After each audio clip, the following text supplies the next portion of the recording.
Hi there, my name is Schlag, and I'm an attorney with Jackson Lewis. I specialize in environmental health and safety law, and I help employers comply with workplace health and safety requirements. I'm here to chat with you today about CDC's new guidance and the impact to employers as they're planning their reopening and return to work. So, you may know a few weeks ago we got some new guidance from CDC, which conveys to employers that fully vaccinated people do not have to wear masks or socially distance while they're in the workplace. This raises a really big questions for employers about what they need to do to protect their workforce and whether fully vaccinated persons in the workplace still need to wear masks or socially distance. Well, unfortunately, this is a complicated answer, and what employers do need to be aware of is CDC's guidance has a really big exception in it for workplace health and safety guidance, as well as federal, state, and local laws that govern the workplace. So, what that means is CDC guidance is not the end all for employers, and they'll need to carefully vet whether there are any other applicable laws or guidance for their workplace, which would still have employees wearing face masks while they're at work or socially distancing even if they are fully vaccinated. Employers will also need to decide if they are going to relax their policies, what that means in terms of checking vaccination status or asking about vaccination status in the workplace. CDC guidance really is just that, guidance.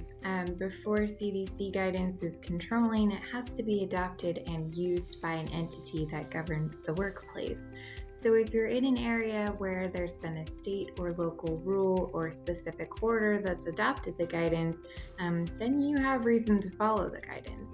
Federal OSHA has also told employers through a banner on its website that they believe employers can follow CDC guidance. So the answer is generally yes. At a more high level, because COVID is a recognized hazard in the workplace, employers do have a general duty obligation under OSHA's Occupational Health and Safety Act to make sure that they are protecting against that hazard. One way to do that is to follow what we know about COVID and use the industry standards and guidance that you see for protecting against COVID hazards. Since CDC is the premier authority in the United States that's telling employers and the public how to protect themselves against COVID, it's reasonable to use CDC guidance in your workplace. With that said, some of the prevention measures that you might need to protect against COVID may be further defined by state and local laws and also federal OSHA guidance down the road.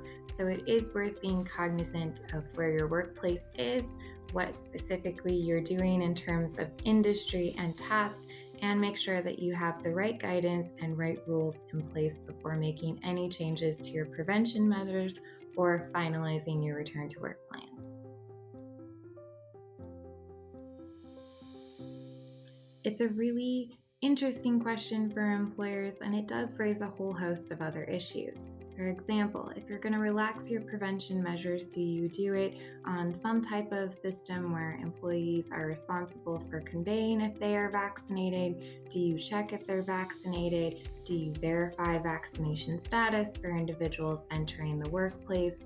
Do you have it on some type of an honor system where it's basically up to the individual to decide what prevention measures are appropriate for them? And will you have met your general duty clause obligations or comply with local laws if you do relax those measures? It's a really complicated question, and it oftentimes involves a very complicated answer. We know for sure that there are some states where you definitely need to keep social distancing and face coverings in place for the time being, specifically in California. And there are some other states where you might be able to relax some of your preventative measures in response to CDC guidance. But before you do, you need to make sure you have a detailed hazard assessment and make sure you have controls in place to control the COVID hazard, particular to your geography, your industry, and the task that you're performing.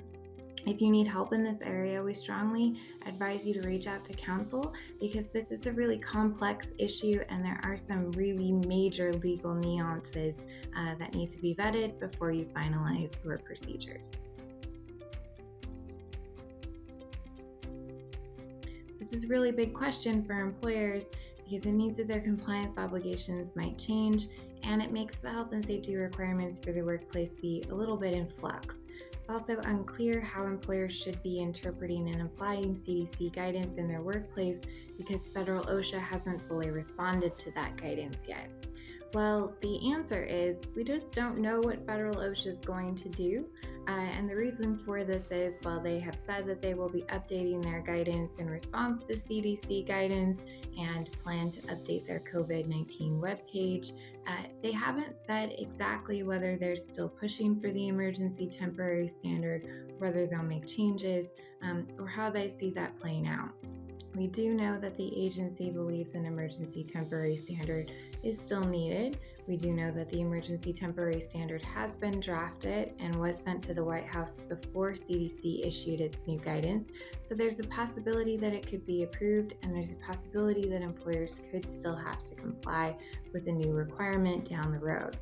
What we can say is that federal OSHA does have some pretty extensive guidance for employers on workplace health and safety requirements with respect to COVID, which advise that employers should have a written COVID prevention plan, address COVID hazards in the workplace through completing a hazard assessment and implementing responsive controls, and use some best practices, including training for employees on good hygiene, respiratory etiquette, and frequent cleaning and disinfection protocols.